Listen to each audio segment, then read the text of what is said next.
اب چاہے بیوی سنے یا نہ سنے، بیوی تک وہ میسج کنوے ہو یا نہ ہو، شوہر بند کمرے میں کھڑے ہو کر کہہ دے کہ میں نے اپنی بیوی کو طلاق دی، یا اگر ایسا ہو جائے کہ شوہر ریٹن میں تحریری صورت میں کہیں اپنے ڈاکومنٹس میں یہ لکھ لے کہ میں نے اپنی بیوی کو طلاق دی، اور اگرچہ وہ کاغذ وہ تحریر بیوی تک نہ بھی پہنچے تو طلاق اسی وقت واقع ہو جاتی ہے۔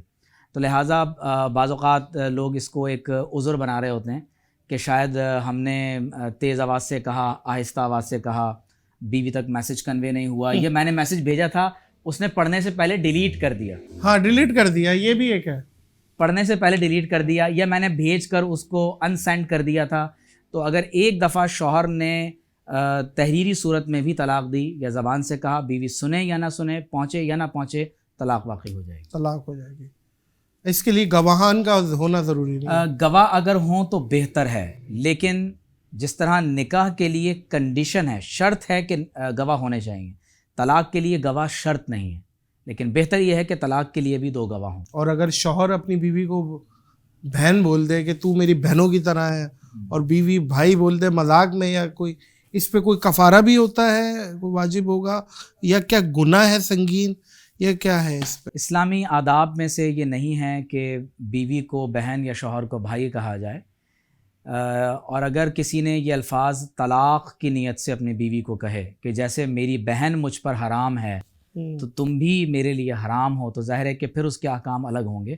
لیکن عموماً جس طرح آپ نے کہا کہ ایک لائٹر موڈ میں کبھی میاں بیوی آپس میں بات کرتے ہوئے وہ کہہ دیتا ہے کہ میری ماں، ہاں میری ماں، یا چپ کر جا میری جی، ماں، تو اگر اس طرح کے لفظوں میں کوئی کہہ دیتا ہے تو ظاہر ہے کہ اس سے پھر طلاق واقع نہیں ہوتی۔ اچھا مفتی صاحب، آج کل نوجوان کنفیوزڈ ہے، ظاہر انٹرنیٹ کا دور ہے، ڈیجیٹل دور ہے، ہر مکاتب فکر کے علماء کرام آ رہے ہیں اسکرین پر اور مسائل بتا رہے ہیں، اور بہت ساری چیزیں ہیں، تو وہ کنفیوز ہو جاتا ہے کس کو سنیں، 2 اختلافی ٹاپکس بھی ہیں، وہ کچھ بول رہا ہے، وہ کچھ اور بول رہا ہے، تو ایسے موقع پہ نوجوانوں کو کیا مشورہ دیں گے، کیا کریں، حق تک کیسے پہنچے؟ کنفیوژن اس وقت ہوتی ہے جب آپ کے پاس یقین نہ ہو۔ اقبال نے کہا تھا کہ سن اے تہذیب حاضر کے گرفتار، غلامی سے بدتر ہے بے یقینی۔ اگر غلام کے پاؤں اور ہاتھوں میں بیڑیاں لگی ہوئی ہیں تو اس کو معلوم ہے کہ میں غلام ہوں، لیکن اگر اس سے یقین کی دولت کو چھین لیا جائے تو یہ غلامی سے زیادہ بدترین ہوتی ہے۔ تو لہٰذا کنفیوژن اس وقت ہوتی ہے جب ہمارے پاس یقین نہ ہو، اور یقین کیا ہے؟ یقین علم سے آتا ہے، اور علم ہے قرآن اور حضور علیہ الصلاۃ والسلام کی سنت اور آپ صلی اللہ علیہ وسلم کی سیرت۔ تو میں یہاں یہ گزارش کرنا چاہوں گا کہ ہمارے نوجوان کنفیوژن کا شکار اس لیے ہیں کہ جب آپ مختلف کانٹراڈکٹری اوپینینز کو ایک ہی موضوع کے بارے میں مستقل لوگوں سے سنتے ہیں تو اسپلٹ آف اوپینین کی وجہ سے آپ کسی حتمی نتیجے کو نہیں پہنچ پاتے۔ تو لہٰذا میں یہ گزارش کروں گا، آپ یقینی طور پر قرآن کا علم حاصل کریں، آپ صلی اللہ علیہ وسلم کی سیرت طیبہ کا علم حاصل کریں، اور یہ بات یقینی طور پر جان لیں کہ جب ہم قرآن و سنت سے دور ہوتے چلے جائیں گے اتنا ہی زیادہ کنفیوژنز بڑھتی چلی جاتی ہیں۔ تو لہٰذا ہمیں اللہ اور اس کے رسول صلی اللہ علیہ وسلم کے دین کی طرف جتنا ہم قریب ہوتے چلے جائیں گے کنفیوژن کے بادل چھٹتے چلے نہیں تو وہ کیا سنے نہ، کیا کریں اس کنڈیشن میں، کیا کرے بندہ کہ دوسرے ظاہر مکاتب فکر بھی، آپ سمجھ رہے ہیں؟ جی میں سمجھ رہا ہوں آپ کی بات۔ تو اس کے معاملے میں اب آ رہی ہیں ویڈیوز بھی آ رہی ہیں، ویڈیوز کا دور ہے، تو کیا وہ سنے نہ، یہ کیا مشورہ دیں گے؟ کنفیوژن جو کریٹ مزید ہو رہی ہے۔ حدیث میں ہے کہ یہ تمہارے دین کا معاملہ ہے، تو یہ دیکھا کرو کہ امن تاخذون دینکم، کہ تم اپنا دین کس سے حاصل کر رہے ہو۔ آپ ایک جنرل اوپینین کے طور پر اگر آپ کسی کو سنتے ہیں یہ اور بات ہے، لیکن اس کو ایز اے مینٹور، اس کو ایز اے ٹیچر اور اس طور پر اختیار کر لینا کہ دین کا سورس آپ اس کو ایک حجت مان کر آپ سنیں گے تو ظاہر ہے کہ اس میں پھر پرابلمس پیدا ہوں گی۔ اور اس میں جو سب سے زیادہ بچنے کا، نجات کا رستہ ہے وہ یہ ہے کہ نادر بھائی، ہر وہ بات جو پوری امت کے کنسنسس اور ٹریڈیشن کے خلاف کہی جا رہی ہے وہ درست رستہ نہیں ہے۔ ایک شخص اچانک سامنے آتا ہے اور وہ کہتا ہے کہ 1400 سال سے جو لوگ دین بیان کر رہے تھے وہ سب نے غلط سمجھا ہے، میں آپ کے سامنے جو بیان کر رہا ہوں یہی صحیح ہے۔ تو جو امت کے کنسنسس اجماع کے خلاف ہے اور ہمارے ٹریڈیشن کے خلاف ہے، آپ اس کی طرف متوجہ نہ ہوں۔ اچھا مفتی صاحب، کیا شوہر بیوی کو پردہ کرنے سے روک سکتا ہے؟ کیونکہ اگر شوہر تھوڑا سا مغربی کلچر سے ہے اور وہ پردے کو لبرل مائنڈ سیٹ کا ہے اور پردے کو ذرا پسند نہیں کر رہا، بیوی تمہیں کوئی ضرورت نہیں ہے پردے کی، بس صحیح ہے، کافی ہے، میں دے رہا ہوں نا، میں تمہارا خصم ہوں، شوہر ہوں، اجازت دے رہا ہوں، تو ایسے موقع پہ کیا بیوی اتباع کرے شوہر کی؟ دیکھیے ایک حدیث میں بہت اہم بات ذکر ہوئی، لڑکی میں جو صفات دیکھنی چاہیے وہ یہ ہیں کہ ایک حدیث میں ہے کہ لوگ حسن و جمال کی وجہ سے، حسب نسب کی وجہ سے، یا لوگوں کے یعنی سوشل اسٹیٹس کو دیکھ کر شادی کرتے ہیں، تو فرمایا تم دین کو اختیار کرنا۔ اسی طرح لڑکی کو حکم دیا گیا کہ وہ لڑکے میں کیا تلاش کرے، تو فرمایا اخلاق اور دین، کریکٹر اور دینداری، اور شوہر اس قابل ہو کہ وہ لڑکی کے اخراجات کو اٹھا سکے۔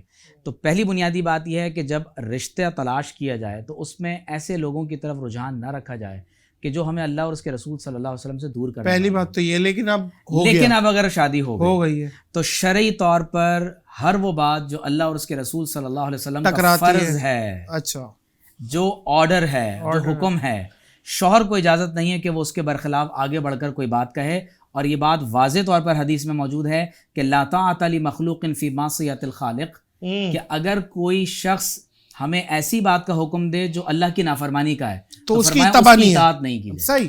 صحیح۔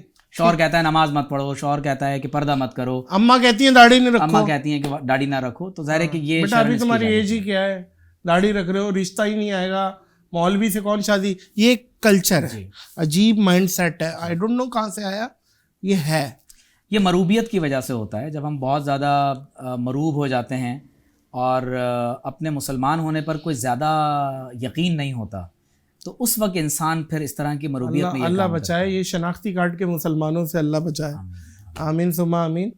کیا خواتین اپنے والدین کی قبر پہ جا سکتی ہیں؟ ایگزیکٹلی، بہت اہم سوال ہے، اور خواتین اکثر یہ پوچھتی ہیں۔ آپ صلی اللہ علیہ وسلم نے فرمایا کہ کنت نہیتکم عن زیارت القبور، میں تمہیں قبروں کی زیارت سے منع کرتا تھا، فزوروہا فانہا تذکرکم الموت، اب تمہیں قبروں کی زیارت کرنی چاہیے کہ موت کی یاد دلاتی ہیں۔ تو اگر عورت تمام تر آداب بجا لانے کے ساتھ قبرستان جانا چاہے تو یہ جائز ہے کہ وہ اپنے محرم رشتے کے ساتھ قبرستان جا سکتی ہے، محرم رشتے کے ساتھ، اور اکیلا کوئی محرم اکیلے آداب کے خلاف ہے، اور دل کر رہا ہے یاد اگر گھر کے بہت قریب ہے تو چلے جائیں، لیکن بہتر یہ ہے کہ گھر سے باہر نکلیں تو اپنے محرم کے ساتھ قبرستان کی طرف جائیں۔ اور رات اور دن کا کوئی فرق نہیں ہے کہ رات میں بہتر یہ ہے کہ رات کو نہ جایا جائے۔ وجہ جی، اس کی وجہ یہ ہے کہ اس کا امکان ہے کہ قبرستان میں عموماً اندھیرا ہے اور سنسان خطہ ہوتا ہے، تو عورت کے لیے وہ جگہ شاید انسیکیور ہو سکتی ہے۔ چہرے پر اگر میک اپ لگا ہوا ہو کسی کے اور وہ وضو کرنا چاہے تو اسی پہ پانی سے ہلکی ہلکی کر کے وضو ہو جاتا ہے، یا میک اپ کو اتارے اور اس کے بعد وضو بنائے؟ دیکھیے میک اپ بہت ساری ٹائپس کا آتا ہے، آپ ظاہر ہے کہ جانتے ہیں۔ اگر میک اپ اس طرح کا ہے جو واٹر پروف ہے اور وہ پانی کو جلد کے اندر نہیں جانے دیتا، تو اس صورت میں تو وضو نہیں ہوگا، کیونکہ فرض یہ ہے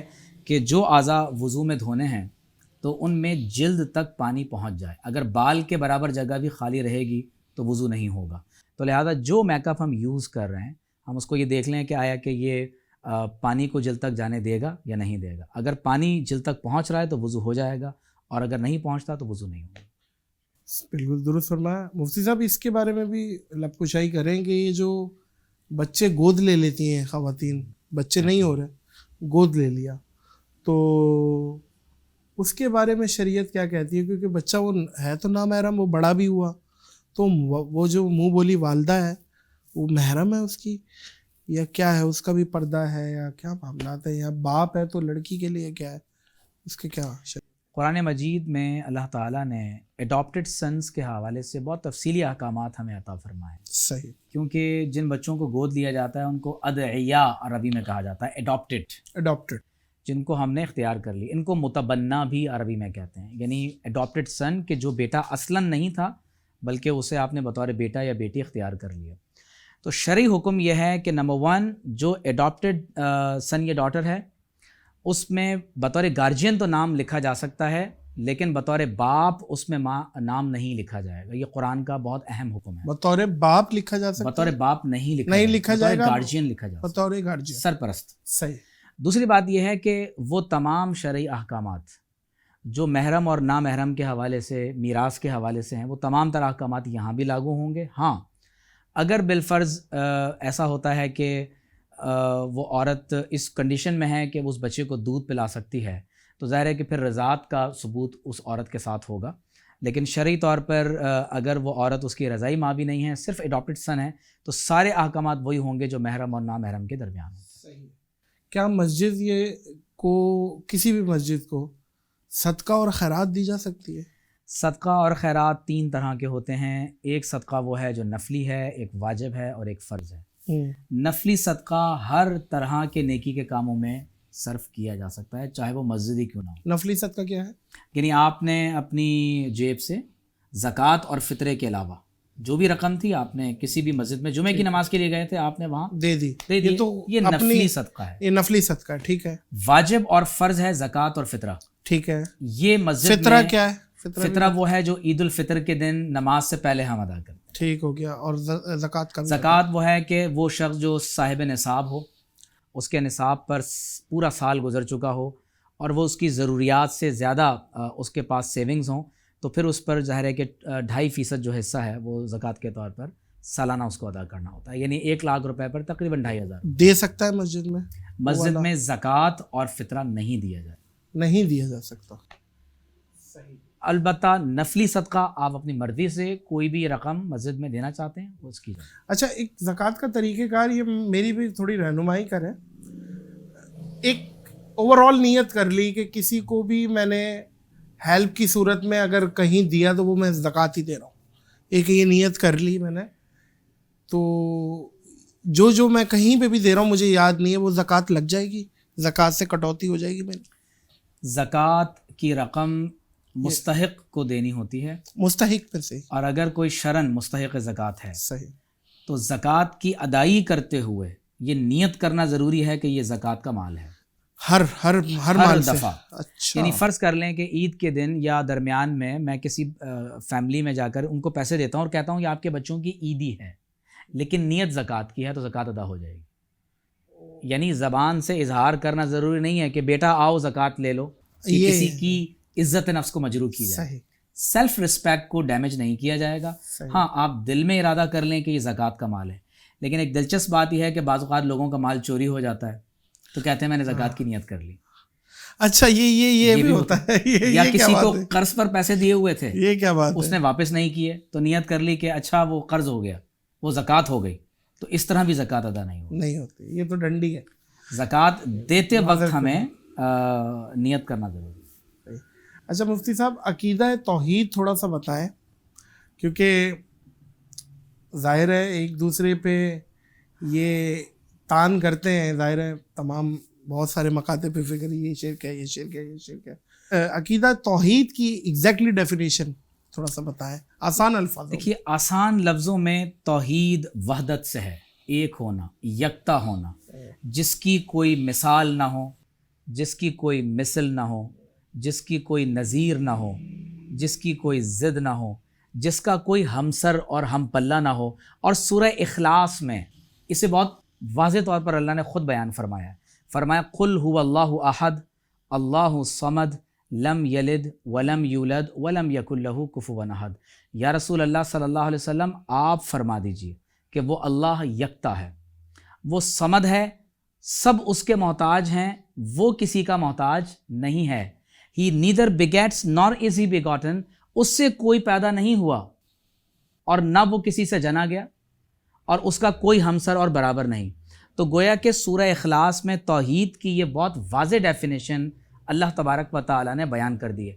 یہاں پر میں شیخ اکبر محی الدین ابن العربی رحمۃ اللہ علیہ سے, کیونکہ میری ایک خاص نسبت ہے, میں اس تناظر میں یہ بیان کرنا ضروری سمجھتا ہوں کہ شیخ نے یہ بیان کیا ہے کہ یہ پوری کائنات اللہ کی صفات کا مظہر ہے. صحیح.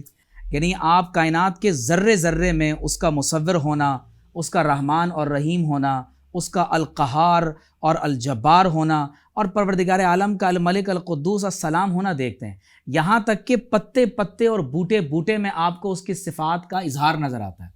تو گویا کہ یہ پوری کائنات اس بات پر دلیل ہے کہ وہ واحد اور یکتا ہے, اور پوری کائنات اور یونیورس میں جو یونیورسلٹی ہے اور ایٹرنیٹی ہے یہ ہمیں بتا رہی ہے کہ وہ وحدہ لا شریک ہے اور یکتا ہے. تو سادہ لفظوں میں اگر ہم سمجھنا چاہیں تو توحید دراصل اس عقیدے کا نام ہے کہ اللہ تبارک و تعالی وحدہ لا شریک ہے, وہ یکتا ہے. اس کی وائلیشن کیا ہے؟ وائلیشن کیا ہے؟ اس کی ایاک نعبد و ایاک نستعین کو بھی اس پہ لائے. دیکھیے, ایاک نعبد و ایاک نستعین جب ہم اللہ تعالیٰ کی بارگاہ میں کھڑے ہوتے ہیں تو ہم یہ اعلان کر رہے ہیں کہ ہم تیری ہی عبادت کرتے ہیں. اس کا مطلب یہ ہے کہ تیرے سوا کسی اور کی عبادت نہیں کرتے. وَإِيَّاكَ نَسْتَعِينُ, اور تجھ سے ہی مدد کے طلبگار ہیں. تو اگر کوئی شخص نعوذ باللہ من ذالک شرک کا ارتکاب کرتا ہے تو کفر ہے, وہ دائرہ اسلام سے خارج ہو جائے گا. صحیح ہے. اگر کوئی اللہ کے سوا کسی اور کی عبادت کرتا ہے تو یہ بھی شرک ہے, ایسا شخص دائرہ اسلام سے out of the fold of اسلام ہوگا. اور اگر کوئی غیر اللہ سے اسے خدا سمجھ کر مدد مانگتا ہے تو یہ بھی شرک ہے, اور ایسا شخص بھی دائرہ اسلام سے خارج ہو جائے گا. لیکن اگر فرض کر لیں کہ میں آپ سے کہتا ہوں کہ نادر بھائی ذرا مجھے پانی کا گلاس اٹھا کر دے دیجئے, میری مدد کر دیں, تو میں آپ کو خدا سمجھ کر تو مدد طلب نہیں کر رہا. یہ تو ظاہری اسباب ہے مفتی, یہ تو ظاہری اسباب ہے, یہ تو ہو گیا. تو یہ شرک اور کفر جو نہیں ہے موجود اس کے لیے مدد مانگنا وہ بھی تھوڑا سمجھائیے. دیکھیں, اگر کوئی موجود بظاہر ہمارے سامنے نہیں ہے, انتقال فرما گیا, انتقال کر چکے ہیں, تو اگر کوئی شخص اس دنیا فانی سے اب کوچ کر چکا لیکن ہم صرف اس کے وسیلے سے اللہ تعالیٰ سے دعا کر رہے ہیں تو یہ شرعاً جائز ہے. اور بولنا کہ آپ دو, دیکھیں دیتا تو اللہ تعالیٰ. یہاں تک کہ ایک حدیث میں, بخاری اور مسلم کی حدیث ہے, کہ حضور علیہ الصلوۃ والسلام نے فرمایا انما انا قاسم واللہ یعطی, عطا اللہ کی بارگاہ سے ہوتی ہے, تقسیم میں کرتا ہوں. صحیح. تو تقسیم بارگاہ مصطفیٰ سے ہو رہا ہے صلی اللہ علیہ وسلم. ایک دعا میں یہاں پر بتانا چاہتا ہوں. ایک نابینا صحابی آپ صلی اللہ علیہ وسلم کے پاس آئے اور عرض کی کہ یا رسول اللہ صلی اللہ علیہ وسلم آپ دعا کریں اللہ مجھے آنکھیں عطا فرما دے. تو آپ صلی اللہ علیہ وسلم نے فرمایا کہ دنیا میں آنکھیں چاہیے یا تم آخرت میں اجر چاہتے ہو؟ تو عرض کی یا رسول اللہ صلی اللہ علیہ وسلم مجھے دنیا میں آنکھیں چاہیے. تو حدیث میں سنن ابن ماجہ کی حدیث ہے کہ آپ صلی اللہ علیہ وسلم نے فرمایا کہ آپ جائیں, تازہ وضو کریں, 2 رکعت نماز نفل پڑھیں اور یہ دعا کر کے دعا کریں, آپ کی دعا قبول ہوگی. وہ دعا کیا ہے؟ اللہم انی اسألک واتوجہ الیک بنبینا محمد صلی اللہ علیہ وآلہ وسلم نبی الرحمہ یا محمد انی اتوجہ بکا الی ربک ان تقضی حاجتی. ترجمہ سنیں, اے اللہ میں تجھ سے سوال کرتا ہوں تیرے نبی محمد صلی اللہ علیہ وسلم کے وسیلے سے, اور یا رسول اللہ صلی اللہ علیہ وسلم میں آپ کے وسیلے سے اللہ کی بارگاہ میں متوجہ ہوتا ہوں کہ اللہ تبارک و تعالی میری یہ حاجت پوری فرما دے. تو گویا کہ دعا تو اللہ سے کی جائے گی, ادعونی استجب لکم, لیکن اگر وسیلہ بارگاہ مصطفیٰ کا ہوگا علیہ الصلوۃ والسلام تو پھر وہ دعا اللہ کی بارگاہ سے رد نہیں ہوتی. بے شک بے شک. تو یہ دعا جو ہے وہ یاد کر لیں. اگر کبھی بھی کوئی دعا پوری نہ ہو رہی ہو تو صلاۃ الحاجات 2 رکعت نماز نفل پڑھ کے یہ دعا پڑھیں تو انشاءاللہ تعالی وہ اللہ تعالیٰ آپ کے بگڑے کام بنا دے گا.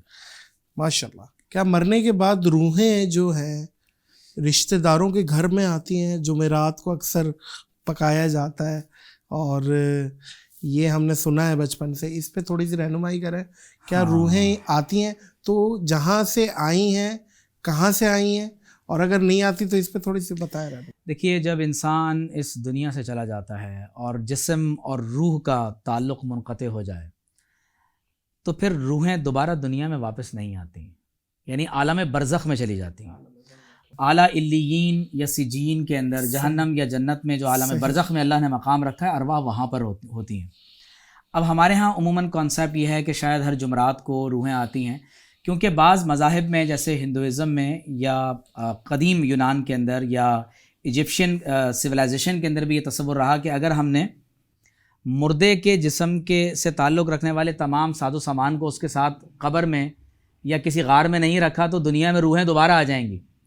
تو ہوا یہ ہے کہ ہم کیونکہ بہت زیادہ کلچرلی کلوز رہے ہیں ہندو کمیونٹی کے ساتھ, تو بہت ساری چیزیں وہاں سے بھی ہمارے اندر آتی رہیں. جیسے بدروحوں کا کانسیپٹ ہے کہ جناب بدروحیں پچھل پیریوں کی صورت میں یا ڈریکولا کی صورت میں یا جن بھوتوں کی صورت میں قبروں پر گھوم پھر رہی ہوتی ہیں.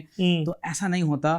جب جسم اور روح کا تعلق منقطع ہو جائے تو یہ ارواح اللہ تعالیٰ کی بارگاہ میں عالم برزخ میں ہوتی ہیں. لیکن یہاں میں ایک بات کو ایڈ کرنا ضروری سمجھتا ہوں کہ جو اللہ تعالیٰ کے نیک بندے ہوتے ہیں، اگر اللہ تعالیٰ چاہے تو انہیں اللہ تعالیٰ اپنے اذن سے اس بات کی اجازت دیتا ہے کہ وہ روئے زمین پر اپنے عالم مثال میں اپنے مثالی وجود کے ساتھ وہ دنیا کے اندر کہیں بھی کسی مقام پر تشریف لے جا سکتے ہیں. اور یہاں پر میں بخاری اور مسلم کی ایک حدیث آپ کو سنانا چاہتا ہوں جی. اور یہ ایسی حدیث ہے کہ ایمان تازہ ہو جاتا ہے. کیا بات ہے. حضور علیہ الصلوۃ والسلام نے فرمایا مر رآنی فی المنام، جس نے مجھے حالت خواب میں دیکھا اس نے مجھے ہی دیکھا. ایک حدیث تو یہ ہے، اور ایک حدیث میں ہے مر رآنی فی المنام، جس نے مجھے حالت خواب میں دیکھا، فسیرانی فی الیقظہ، ان قریب مجھے حالت بیداری میں بھی دیکھے گا. اللہ اکبر. تو یہ آپ صلی اللہ علیہ وسلم کا وعدہ ہے کہ جس نے مجھے حالت خواب میں دیکھا ان قریب حالت بیداری میں بھی میری زیارت کرے گا. تو محدثین فرماتے ہیں کہ یہ حضور علیہ الصلوۃ والسلام کا وعدہ ہے، تو اگر پوری زندگی خواب میں دیکھنے والے کو اگر حضور علیہ الصلوۃ والسلام کی زیارت حالت بیداری میں نہ بھی ہوئی تو اس کی موت اس حالت میں آئے گی کہ اس کی نگاہیں چہرہ مصطفیٰ پر ہوں گی صلی اللہ علیہ وسلم، اور جسم اور روح کا تعلق منقطع ہوگا. واہ واہ واہ. اچھا ایک بات بتائیے گا مفتی صاحب، اسی سے ریلیٹڈ، جو رشتہ دار پہلے فوت ہو گئے، اب اگر کوئی انتقال ہوتا ہے کسی کا تو وہ اپنے فوت شدہ رشتہ داروں سے بھی ملاقات کر سکتا ہے، ان کی روحیں آپس میں؟ حدیث میں ہے کہ مبشرات باقی ہیں، یعنی یہ ممکن ہے کہ خواب میں، سچے خواب میں کسی سے ملاقات ہو جائے. نہیں وہ بھی انتقال ہو گیا اس کا بھی، یعنی مرنے کے بعد دو روحیں مل سکتی ہیں. میرے فادر کا لیٹ سپوز انتقال ہو گیا پہلے اور میرا ہوا ہے اب، تو میری روح میرے فادر سے مل سکتی ہے؟ بہت اہم بات ہے، اور یہاں میں ایک حدیث آپ کو سناؤں. جی. آپ صلی اللہ علیہ وسلم نے فرمایا الارواح جنود مجندہ، یہ جب دنیا میں ہم نہیں آئے تھے نا تو یہ ساری روحیں عالم ارواح میں ایک جگہ جمع تھیں، عالم ارواح میں، بے شک دنیا میں آنے سے پہلے. دنیا میں آنے سے فرمایا فما تعارف منہا ائتلفا وما تناکر منہا اختلفا، جو روحیں وہاں نہیں مل سکیں وہ دنیا میں بھی نہیں ملیں گی. اور اگر آج میری اور آپ کی یہاں ملاقات ہو رہی ہے تو اس کا مطلب یہ ہے کہ عالم ارواح میں ہماری کہیں ملاقات ہوئی تھی. اچھا. اور یہ حدیث میں موجود ہے. اور دوسری بات یہ ہے کہ حدیث میں اس بات کا ذکر بھی ملتا ہے کہ جب یہاں سے روحیں واپس چلی جاتی ہیں تو پھر عالم ارواح میں جمع ہوتی ہیں. تو جو اہل جنت ہیں ان کی ارواح ایک دوسرے کے ساتھ عالم برزخ میں اہل جنت کے ساتھ ملتی ہیں. فریحین بما آتاہم اللہ من فضل، سبحان اور اللہ. اللہ تعالیٰ کے فضل سے جو نعمتیں ان کو عطا ہوئیں وہ خوشی کے ساتھ جنت کے اندر ادھر سے ادھر جو ہے وہ تشریف لے جاتے ہیں. تو روحیں اس دنیا سے جانے کے بعد بھی ایک دوسرے کے ساتھ ملتی ہیں، اور اس دنیا میں آنے سے پہلے بھی ارواح ایک ساتھ موجود تھیں. سبحان اللہ. مفتی صاحب تصوف کے بارے میں تھوڑا سا بتائیں، تزکیے کے حوالے سے بھی بتائیں، تصوف کے حوالے، تصوف کیا ہے تھوڑا سا آسان الفاظوں میں کہ ایک عام آدمی سمجھ پائے تصوف کو. تصوف صفا سے ہے، صفائی. جیسے ہم اپنے ظاہری کمرے کی لباس کی صفائی کرتے ہیں تو اپنے قلب اور روح کی صفائی کا نام ہے تصوف. صحیح ہے. اسی کو سلوک کہتے ہیں، اسی کو تزکیہ نفس کہتے ہیں، اور اسی کو کیفیت احسان کہا جاتا ہے. حضرت شیخ علیہ رحمہ نے فرمایا کہ بایزید بستامی سے کسی نے کہا، حضرت شیخ اکبر محی الدین ابن عربی رحمۃ اللہ علیہ فرماتے ہیں کہ بایزید بستامی علیہ رحمہ سے کسی نے سوال کیا کہ آپ مجھے اللہ کا اسم اعظم بتا دیں. تو آپ نے فرمایا تم مجھے اللہ کا اسم اصغر بتا دو تو میں تمہیں اسم اعظم بتا دوں گا. اور پھر فرمایا تم اللہ کو جس نام سے پکارو گے اس کا ہر نام اسم اعظم ہے. تو اللہ تعالیٰ کے ذکر سے نیک صحبت کو اختیار کرنے کے ساتھ اپنے دل کو پاک صاف کرنا، جس کو قرآن نے وَيُزَكِّيهِمْ کہا ہے کہ آپ صلی اللہ علیہ وسلم اپنے صحابہ کے دلوں کا تزکیہ فرماتے ہیں. تو صاف اور سادہ لفظوں میں تصوف دراصل اسلام کی ایک ایسی پریکٹیکل ڈیمانسٹریشن، ایک عملی صورت کا نام ہے کہ جس میں ہم دین کی حقیقت کو پہنچ رہے ہوتے ہیں. جیسے نماز ہے تو نماز کی ایک ظاہری حیت تو یہ ہے کہ میں رکوع کرتا ہوں، تلاوت کرتا ہوں، سجدہ کرتا ہوں، لیکن نماز کا باطن یہ ہے کہ میرا صرف سر نہیں جھک رہا، میرا دل بھی اللہ کی بارگاہ میں جھک رہا ہے. اس کیفیت کے حصول کا نام تصوف ہے کہ جس میں ہم دل کی پاکی، اخلاق کی طہارت اور اپنے کردار کو سنوارنے کے ساتھ ہم اللہ تعالیٰ کی محبت کو حاصل کرتے ہیں. تو مختصر لفظوں میں دل کا غیر اللہ کی محبت سے خالی ہو جانا تصوف ہے. یہ تصور. بھائی مفتی صاحب بھائی واہ واہ واہ. کیا قرآن مجید کو صرف پڑھنا کافی ہے؟ مطلب ایک عربی سیکھ لی ناظرہ اور بس پڑھ دیا, ترجمہ نہیں پڑھ رہے, تفسیر نہیں پڑھ رہے, تو برکتیں وہی ملیں گی؟ قرآن مجید کو بس پڑھ لیا ہے ایک لینگویج. قرآن مجید کو دیکھنا بھی عبادت ہے. صحیح. حدیث میں پتہ چلتا ہے کہ والدین کو دیکھنا بھی عبادت ہے, سمندر کو دیکھنا بھی عبادت ہے, قرآن کو دیکھنا سمندر کو دیکھنا بھی عبادت ہے. اچھا, آخرت میں جو ثواب ہے ایمان کی بنیاد, اس کی بنیاد ایمان ہے.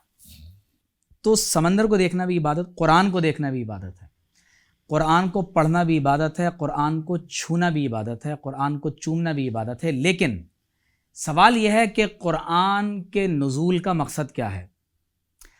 تو اللہ تبارک و تعالیٰ نے خود ارشاد فرمایا 2 مقامات پر, الف لام میم ذالک الکتاب لا ریب فیہ ھدی للمتقین, یہ کتاب ہدایت ہے جو اہل تقوی کو ہدایت کا رستہ دکھاتی ہے. اور ایک اور مقام پر فرمایا شہر رمضان الذی انزل فیہ القرآن ھدی للناس وبینات من الھدی والفرقان, کہ اللہ تعالیٰ نے رمضان المبارک کے مہینے میں قرآن عطا فرمایا. قرآن کیا ہے؟ قرآن خود ڈیفینیشن کر رہا ہے, یہ تمام نوع انسانی کے لیے کتاب ہدایت ہے.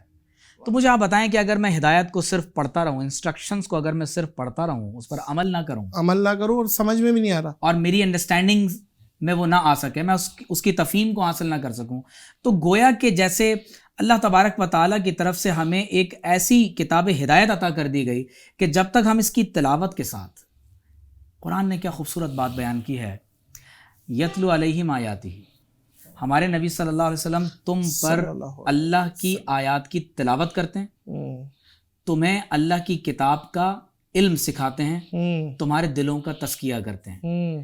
تو آپ دیکھیے کہ صرف تلاوت کرنا کافی ہوتا تو کتاب کا علم نہیں سکھایا جاتا. تو تلاوت کرنا, تزکیہ نفس اور کتاب اللہ کا علم, یہ 2 الگ الگ چیزیں ہیں. تفسیر کسی کی بھی پڑھ لیں؟ نہیں, ریکمینڈڈ یہ ہے کہ تفسیر ان اولیاء اور علماء اور بزرگوں کی پڑھیں کہ جن کی تفاسیر صالحین, اولیاء امت اور بزرگان دین کے طریقے پر لکھی گئی ہیں. ریکمینڈ کریں گے؟ میں ریکمینڈ کروں گا کہ اگر ہماری عوام کوئی تفسیر پڑھنا چاہتی ہے تو جسٹس پیر کرم شاہ الازہری علیہ رحمہ کی ضیاء القرآن کا مطالعہ ضرور کریں. صحیح. اچھا مفتی صاحب, غیر مسلم جو کافر ہیں, کرسچنز ہیں, یہودی, جو بھی غیر مسلم, ایک اچھی عادتوں والا غیر مسلم, ساری زندگی اس نے اچھی ایک جو جس کو ہم حقوق العباد کہتے ہیں, اس نے اس پر عمل کیا, انسانوں پر شفقت کی, اور کنجوس بھی نہیں تھا, سخی تھا ہر چیز میں, اور وہ مر جاتا ہے, تو اس کے جو دنیاوی اچھے کام ہیں اس کا اجر کیا ہے؟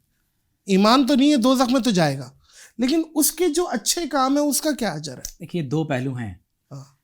اللہ تعالیٰ کو اگر کسی کی کوئی ادا پسند آ جائے تو وہ اللہ پروردگار عالم مرنے سے پہلے ایمان کی توفیق بھی عطا کر دیتا ہے. صحیح, ماشاءاللہ. لیکن جو جنرل پرنسپل ہے وہ یہ ہے کہ اگر کوئی غیر مسلم دنیا میں کوئی بھی نیکی کا کام کرتا ہے تو اللہ تعالیٰ دنیا میں ہی اس کو اس کا اجر کسی فارم میں عطا کر دیتا ہے. لیکن مرنے کے بعد جو اجر و ثواب ہے, درجات کی بلندی ہے, اس کی بنیاد ایمان ہے. اس کی بنیاد ایمان ہے. کیا اچھی بات ہے, واہ. علامہ اقبال کے بارے میں آپ کی کیا رائے ہے؟ علامہ اقبال کو بہت سے لوگ ڈاکٹر اقبال کہتے ہیں, کچھ لوگ علامہ اقبال کہتے ہیں, کچھ لوگ صرف اقبال کہتے ہیں, اور آپ کو پتہ ہے ظاہر اختلاف ہے اس پہ, علامہ پہ بھی کچھ لوگ اختلاف کرتے ہیں. تو آپ کی کیا رائے ہے علامہ اقبال کے حوالے سے؟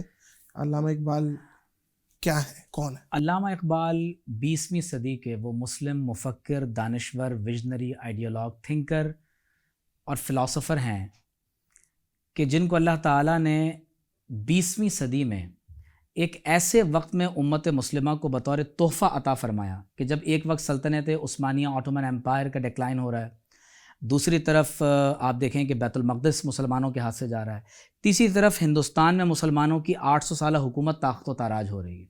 ایک ایسے وقت میں ایک ایسی شخصیت کہ جو اپنے زمانے سے اوپر اٹھ کر حالات کا تجزیہ کرتے ہوئے مسلمانوں کو ان کا کھویا ہوا سبق یاد دلاتے ہیں. تو میں سمجھتا ہوں کہ اقبال دیگر شاعروں کے مقابلے میں ممتاز اور بزرگ اس لیے ہیں کہ اقبال کے ویژن کا جو سورس ہے وہ قرآن اور حضور علیہ الصلوۃ والسلام کی ذات اقدس ہے، اور اقبال کے عشق رسول صلی اللہ علیہ وسلم کی وجہ سے وہ سب میں ممتاز ہوتے ہیں۔ آپ دیکھیے کہ شکوہ اور جواب شکوہ میں جہاں امت کے عروج و زوال کے فلسفے کو اقبال نے بیان کیا، تو وہ کیا فرماتے ہیں؟ اقبال کہتے ہیں کہ قوت عشق سے ہر پست کو بالا کر دے۔ ہماری آج پستی اگر بالائی میں زوال عروج میں تبدیل ہوگا تو قوت عقل سے نہیں ہوگا، وہ قوت عشق سے ہوگا۔ دہر میں اسم محمد سے اجالا کر دے۔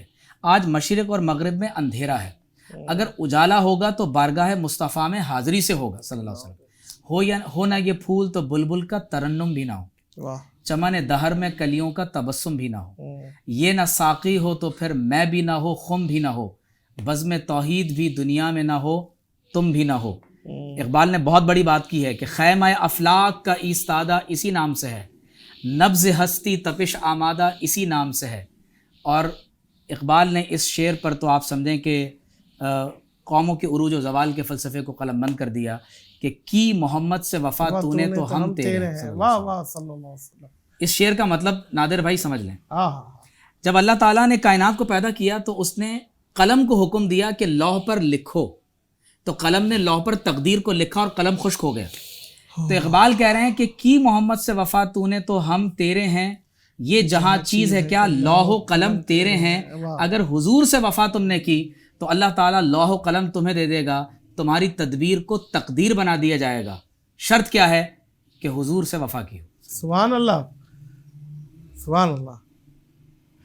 مفتی محمد عمیر صدیقی صاحب، واہ واہ، اللہ آپ کو مزید برکتیں دے، اور بڑا مزہ آیا مفتی صاحب، اور آپ کا جو انداز بیاں ہے سمجھانے کا وہ تعریف کے قابل ہے، اور ماشاءاللہ آپ کراچی یونیورسٹی میں بھی لیکچرز دیتے ہیں، اور ماشاءاللہ وہ نظر آ رہا ہے، اور آپ کے آنے کا بہت بہت شکریہ۔ جزاک اللہ، آپ نے مدعو کیا، اللہ تعالیٰ آپ کو بھی جزائے خیر عطا فرمائے۔ اللہ آپ کو جزائے خیر دے، کیونکہ اس نفسہ نفسی میں سب سے قیمتی چیز کسی کے پاس ہوتا ہے تو وہ اس کا وقت ہوتا ہے۔ بہت بہت شکریہ آپ کے وقت کے لیے، اور علم اور عالم کی اس ایپیسوڈ کو یہاں پہ روکیں گے، اس دعا، اس یقین، اس اپنے پن کے ساتھ کہ اپنا اور دوسروں کا بہت خیال رکھیے گا۔ مجھے اور ڈاکٹر صاحب کو دیجیے اجازت، اللہ حافظ۔